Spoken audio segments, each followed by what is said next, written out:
बिहार में झटके में सत्ता परिवर्तन हो गया।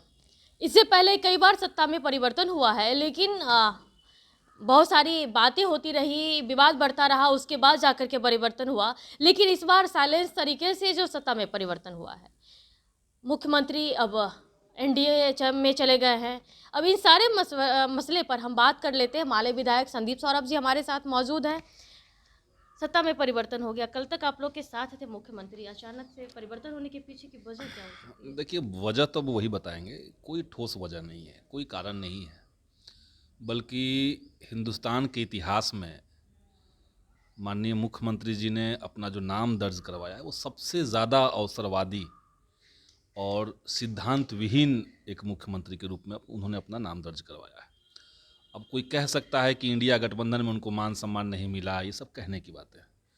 आप कह रहे हैं कि आपने इंडिया गठबंधन को जन्म दिया, आप घूम घूम करके लोगों से मिले, तो क्या जब आप मिल रहे थे तो भाजपा के खिलाफ आपके अंदर मिनिमम कमिटमेंट नहीं था? किसी को पद मिला ना मिला वो एक अलग बात है, लेकिन आप जिसके खिलाफ लड़ने के लिए लोगों को एकजुट कर रहे थे, आप उसके साथ चले गए अचानक से। ये क्या है? ये साफ साफ दिखा रहा है कि राजनीति में जो सिद्धांतहीनता है। आप जाइएगा विधानसभा के अंदर तो गांधी जी के 7 अमृत वचन लिखे हुए हैं। उसमें पहला है सिद्धांत विहीन राजनीति, इससे बचना चाहिए। तो सिद्धांत विहीन राजनीति नीतीश कुमार ने की है, जिनका कोई सिद्धांत अब नहीं है, और इससे जनता के ऊपर बहुत फर्क नहीं पड़ेगा, क्योंकि जनता जो है वो अपने मुद्दों से जुड़े हुए हैं। और बीजेपी जो है वो जनता के मुद्दों पे चुनाव नहीं चाहती है। वो चाहती है कि राम मंदिर के नाम पे चुनाव हो जाए, वो चाहती है कि हिंदू मुसलमान के नाम पे चुनाव हो जाए, भारत पाकिस्तान के नाम पे चुनाव हो जाए, शिक्षा, स्वास्थ्य, रोजगार, इन चीज़ों पे चुनाव ना हो। और जब नीतीश कुमार उधर चले गए हैं बिना तर्क के, इससे पहले तो वो कह रहे थे कि करप्शन है। तर्क तो दे रहे हैं, कह रहे हैं कि इंडिया अलायंस को वो जो जन्मदाता कह सकते हैं या फिर संगठन जो उन्हीं का था, वो तो आप लोगों के सामने भी था। लेकिन लगभग 1.5 साल वेट भी किया गया, लेकिन सीट शेयरिंग को लेकर के बहुत सारी बातें निकल करके आई। एक माले का भी बात कहा जा रहा है कि वहाँ पर भी सीट शेयरिंग को लेकर के पेच फंस रहा था। उनकी तरजीह नहीं दी गई है इंडिया अलायंस में। तो इंडिया अलायंस में तो बिहार के अंदर सीट शेयरिंग का फॉर्मूला तय करने की जिम्मेदारी नीतीश जी को थी। ये शुरुआत से कहते रहे कि नहीं, कोई दिक्कत नहीं, हमें कोई पद नहीं चाहिए, हमें मुख्यमंत्री नहीं बनना है। इनको ऑफर किया गया आप कन्वेनर बन जाइए, हमें कन्वेनर नहीं बनना है। बिहार में आप इंचार्ज ही थे, सीट शेयरिंग कैसे होगा ये आपको तय करना ही था। तो ये तो कोई कारण ही नहीं है। हमें काम नहीं करने दिया जा रहा है, ये भी कह रहे हैं लोग।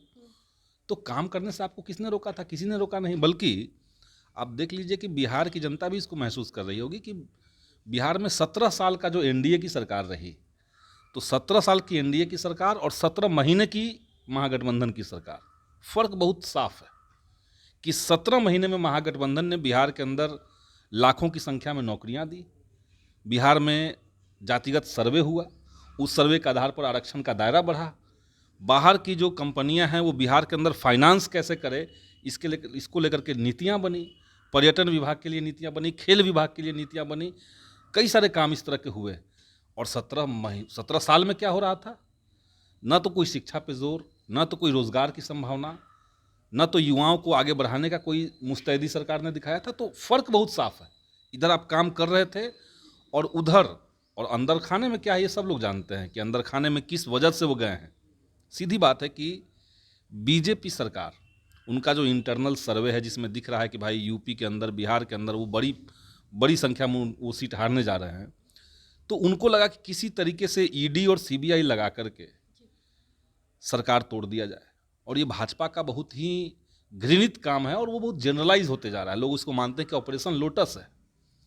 आपको लगता है कि आप बिहार के अंदर जब तक हम सरकार गठबंधन तोड़ेंगे नहीं तब तक हम जीतेंगे नहीं, तो इसलिए आपने कुछ मंत्रियों का, मुख्यमंत्री के ऑफिस में रहने वाले कुछ लोग जो बाहर पैसा इन्वेस्ट किए हुए हैं, उनको ईडी और सीबीआई के शिकंजे में लेकर के आपने प्रेशर बनाया। और आप ढुंढोरा पीट रहे थे कि अब दरवाज़ा बंद हो चुका है, दरवाज़ा बंद हो चुका है। कोई दरवाज़ा बंद नहीं था। अच्छा, जिस तरीके से कल तेजस्वी यादव का बयान भी आया कि कई सारी काम वो अपने काम की का गिनती भी करवाए, वाकई में काम बहुत सारे हुए भी। लेकिन दूसरी ओर बीजेपी कह रहे हैं कि मुख्यमंत्री जब नीतीश कुमार थे तो तेजस्वी यादव काम कैसे करती है? मुख्यमंत्री तो नीतीश कुमार पहले भी थे। जब भाजपा की सरकार थी, भाजपा और नीतीश जी की सरकार थी, तो मुख्यमंत्री नीतीश कुमार थे। लेकिन उस समय जो रवैया था सरकार का, जब बीजेपी ने कहा था, आपको याद होगा, नियोजित कर्मियों को राज्य कर्मी का मामले पे उन्होंने कहा था कि अगर भगवान भी धरती पे आएगा तो इनको नियमित नहीं करेंगे हम। लेकिन जैसे ही महागठबंधन की सरकार आई बिहार में, नियमित हुए, राज्यकर्मी का दर्जा देने की बात हो गई। तो पहले भी ये थे, नीतीश कुमार भाजपा के राज्य में भी मुख्यमंत्री थे, लेकिन तब लाखों की संख्या में बहाली एक बार भी नहीं आया। और न केवल बिहार, समूचे देश में इसका एग्जाम्पल आपको नहीं मिलेगा। तो ये तो हम लोगों ने करवाया है।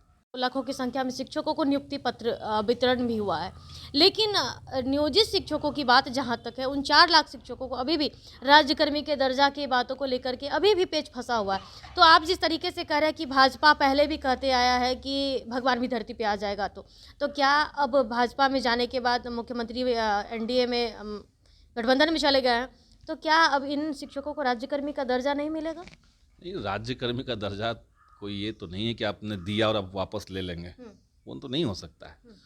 उसमें सुधार की बात हमने कही है। जो नियमावली कैबिनेट से मंजूर है उसको आप विड्रॉ नहीं कर सकते हैं। विड्रॉ करेंगे तो बिहार की जनता और बिहार के टीचर चुप नहीं बैठेंगे। सवाल है उसमें इम्पोर्टेंट सुधार कुछ का। जैसे एक सुधार ये उसमें चाहिए, एक तो आपने कर दिया कि सब ऑनलाइन मोड में परीक्षाएं होगी। अब जो 15 साल 20 साल से शिक्षक हैं और वो किसी और विषय के शिक्षक हैं, तो आप उनसे ये उम्मीद क्यों कर रहे हैं कि आप कंप्यूटर पे एग्जाम दीजिए? अरे आप कलम कॉपी से एग्जाम लीजिए लोगों को। तो एक तो ये सुधार होना चाहिए, ऑनलाइन मोड से हटा करके उसको ऑफलाइन में लाना चाहिए। एक ये सक्षमता परीक्षा जो लोग देंगे उनको फॉर्म भरते समय 3 जिला चयनित करना। क्यों करना है? कोई शिक्षक अपने घर से नज़दीक के अपने जिला के अंदर पढ़ाएगा, अपने ब्लॉक दूसरे ब्लॉक में पढ़ाएगा, तो क्या आपत्ति आपको है? तो ये 15 साल से जो लोग सेटल डाउन हो चुके हैं, एक जगह पे शिफ्ट हो चुके हैं, मेंटली तैयार हो चुके हैं, आपने कह दिया कि सबको 3 जिला देना पड़ेगा। तो इसको ऐच्छिक बनाना होगा सरकार को। ये सब तमाम तरह की जो कमियां हैं उसको हम लोग उठा रहे हैं, उसको मांग कर रहे हैं। या जो नियोजित शिक्षक पहले से थे, उन्होंने TRE 1 या TRE 2 में दिया परीक्षा और वो क्वालिफाइंग मार्क्स ला चुके हैं, तो उनको सक्षमता परीक्षा से मुक्त कीजिए। क्योंकि अभी आपने जब सक्षमता परीक्षा का सिलेबस तैयार किया तो उस सिलेबस में आपने उसको BPSC का सिलेबस से कॉमन रखा है, तो यहाँ भी उनको उत्तीर्ण करना है। न्यू क्वालिफाइंग मार्क्स वह पहले कर चुके हैं, तो क्यों उनको भीड़ में घुसा रहे हैं? तो इसलिए ये जो इलॉजिकल चीज़ें चल रही है उसको सरकार ठीक करे। उसके लिए हम लोग विधानसभा में क्वेश्चन भी डाल रहे हैं और हम लोग इसको उठाएंगे। अब क्या लगता है, जिस तरीके से अब तो मुख्यमंत्री चले गए, आप लोग के सीट शेयरिंग को लेकर के बातें बनेंगी? आज राहुल गांधी भी आ रहे हैं। निश्चित तौर से देखिए, मुख्यमंत्री गए हैं तो, लेकिन जनता के अंदर ये बात है, जनता खुश नहीं है इस निर्णय से। और जो जदयू के समर्थक लोग भी हैं उनके अंदर भी भारी आक्रोश है, क्योंकि जदयू के समर्थकों को लग रहा था कि अब एक सैद्धांतिक लड़ाई हम लोग लड़ेंगे, देश और संविधान के लिए, लोकतंत्र के लिए लड़ेंगे। एकजुटता सब लोगों में थी और नेता ऊपर से चला गया, तो ज़रूरी नहीं कि जनता भी शिफ्ट करेगा, तो जनता वहीं पे है। और हम लोग की जो महागठबंधन की पार्टियां यहाँ बिहार में हैं, हम लोग पहले भी कई राउंड बात कर चुके हैं, तो सीट शेयरिंग पे बात आसानी से होगी, कोई दिक्कत नहीं होगा।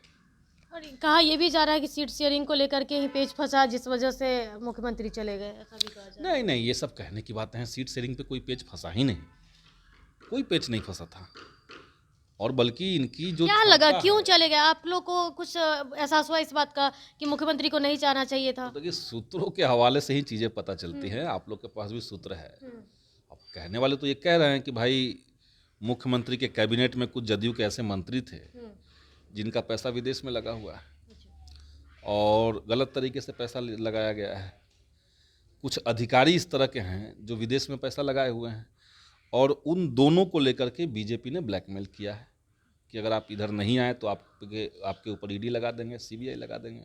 तो इससे पहले भी तो जेडीयू के कई मंत्री पे आप तो देखिए, जदयू के मंत्री पे कहाँ कोई कुछ चला था? नहीं चला था। ये राधाचरण सेठ तो जदयू वो तो के खैर, तो वो तो एक झांकी दे दिया गया कि इसी तरह से करेंगे, एक को हमने किया और को कर देंगे। तो एक ये कारण हो सकता है, बाकी जो दूसरा चोर चोरी से जा सकता है, हेरा फेरी से नहीं। तो नीतीश जी के दिमाग में ये था कि राजनीति जो है बगैर कमिटमेंट के, मैनेजमेंट से सिर्फ होता है, कोई आइडियोलॉजिकल कमिटमेंट नहीं था उनका। और जैसे देखिए ना, अब कर्पूरी जयंती हुई, 1 लाख से ज़्यादा लोग की संख्या लोग कह रहे हैं कि थी वहाँ पर भाजपा के खिलाफ या जो भाजपा की नीतियाँ बन रही है उसके खिलाफ एक शब्द नहीं बोला इन्होंने। कुछ भी शब्द नहीं बोला, बल्कि जो बोला इधर के खिलाफ ही बोला। जबकि हकीकत क्या है कि कर्पूरी जयंती जब हम मना रहे हैं तो कर्पूरी जी की जो विचारधारा है, विचारधारा थी सामाजिक समरस, समाज में एक बराबरी का भाव लाने का, आरक्षण देने का। तो आरक्षण तो दिए। हम तो देख रहे हैं कि केंद्र सरकार जिधर वो नीतीश जी गए हैं वो तो लगातार आरक्षण को ख़त्म कर रहा है। कल का खबर आप लोग देखे होंगे कि यूजीसी ने एक नियम लाया है, गाइडलाइन लाया है, जिसमें वो कह रहे हैं कि बिहार में और देश में जितने भी विश्वविद्यालय हैं, सभी विश्वविद्यालयों के अंदर जो ओबीसी एससी एसटी के खाली पद हैं, जो बैकलॉग हैं, उनको जनरल कैंडिडेट से भर दीजिए। इसका क्या मतलब है? पहले आप ओबीसी एससी एसटी के अभ्यर्थियों को कहेंगे कि नहीं आप एलिजिबल नहीं है, आपका पद खाली कर दिया, नॉट फाउंड सुटेबल कर देंगे और फिर जनरल से भरेंगे। तो ये जो भाजपा का गेम चल रहा है आरक्षण को धीरे धीरे कुतर देने का, आप उसकी गोद में बैठ करके कर्पूरी जयंती मना रहे हैं। कर्पूरी जी ने बिहार के अंदर मुसलमानों को भी आरक्षण दिया था। भाजपा वो पार्टी है जो खुल करके मुस्लिम आरक्षण का विरोध करती है। चीज़ हम आपसे पूछना चाहते हैं कि आरक्षण की बात ठीक है, आरक्षण मिलना चाहिए, लेकिन ये बताइए कि जहाँ पर टैलेंसी हो वहाँ आरक्षण की क्या ज़रूरत है? क्या आपको लगता है कि आरक्षण जिन लोगों को मिल रहा है उन लोगों में टैलेंट की कमी है क्या? जब टैलेंटेड होंगे तो उन्हें आरक्षण की ज़रूरत क्यों होगी? टैलेंट शब्द जो है ना, ये अपने आप में बहुत भ्रामक है। टैलेंट किसको कहते हैं लोग? अगर कोई किसी को पढ़ने नहीं दिया गया, सांस्कृतिक और राजनीतिक सामाजिक दबाव के चलते किसी को पढ़ने नहीं दिया गया, उसको बता दिया गया कि आप भैंस ही चरा सकते हैं, आप दूध ही बेच सकते हैं, आपको पढ़ने की ज़रूरत नहीं, पढ़ने के लिए पंडित जी के परिवार के लोग हैं, तो उन दोनों को क्या आप एक लाइन पे रखेंगे?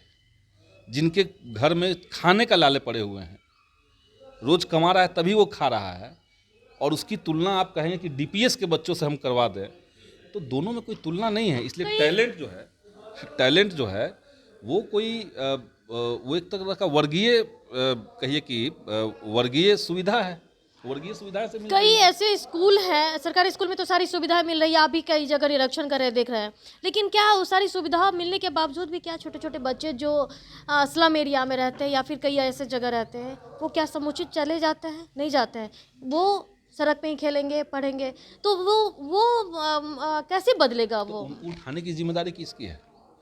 अगर कोई बच्चा स्कूल नहीं जा करके मछली मार रहा है, सरकारी स्कूल में जा नहीं रहा है, उसके टाइम पे मछली मार रहा है, तो उसको ठीक करने की जिम्मेदारी किसकी है? सिस्टम की है। आखिरी व्यक्ति तक सुधार कैसे, वो सिस्टम की जिम्मेदारी है। इसलिए आरक्षण इसीलिए दिया गया था। और हम देख रहे हैं कि भाजपा के आने के बाद, जैसे आप देखिए बिहार में अभी जो कास्ट सर्वे हुआ, उसमें गरीबी का रेखा क्या तय किया गया कि जिनकी आमदनी 6,000 से कम है मंथली, इसको गरीब कहा गया। जो 94 लाख लोगों को चिन्हित किया है सरकार ने, वो 6,000 से कम आमदनी, तो 6,000 मतलब एक महीने का 12 छक 72,000 में आप गरीबी मान रहे हैं।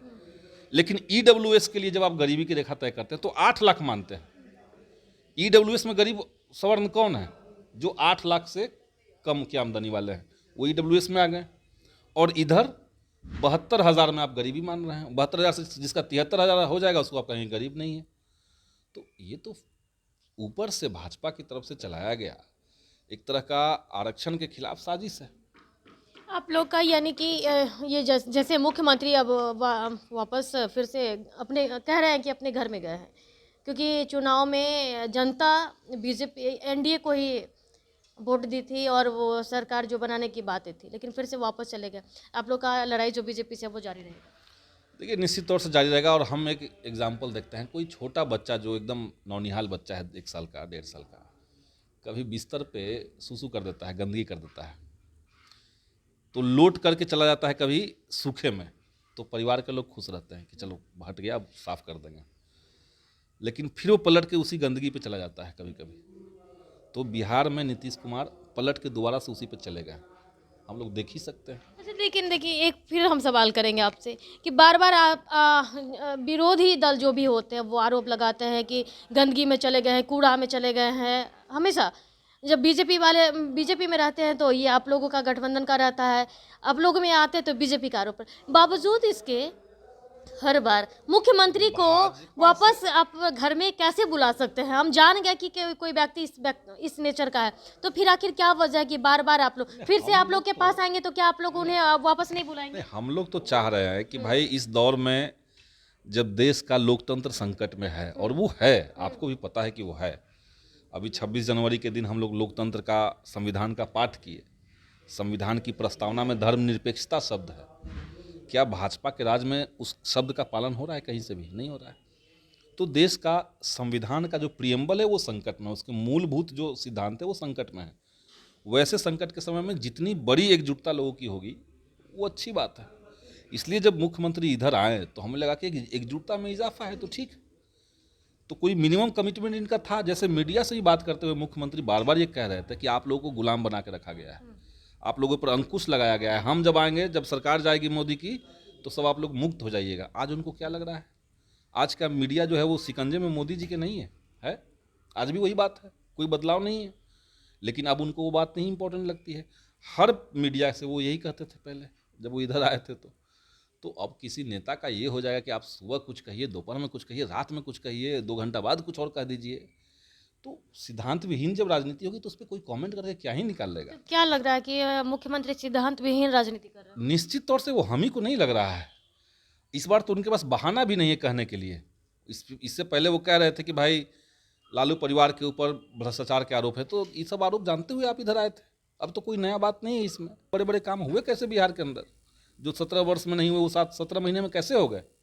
तो देखिए कि शुरू से भी पहले जब गठबंधन में थे तब भी खुलकर मुख्यमंत्री के खिलाफ जब भी बातें आई है, मुखर होकर के इन लोगों ने सामना भी किया है, कई बार सवाल भी किए हैं। लेकिन जिस तरीके से अचानक मुख्यमंत्री का पलटना, मुख्यमंत्री का एक बार फिर से एनडीए में जाना नागवार सा साबित हो रहा है। कोई बहाना नहीं है, वो साफ तौर पर बता रहे हैं कि जिस तरीके से लोकसभा का चुनाव का भी इंडिकेशन है। और ज़्यादातर लोग यही बता रहे हैं कि लोकसभा के चुनाव को देखते हुए अवसरवाद का जो है वो फायदा मुख्यमंत्री लिए और एनडीए में ज्वाइन कर लिए। तो बने रहे कसरत के साथ। पटना से अंकिता सिंह की रिपोर्ट।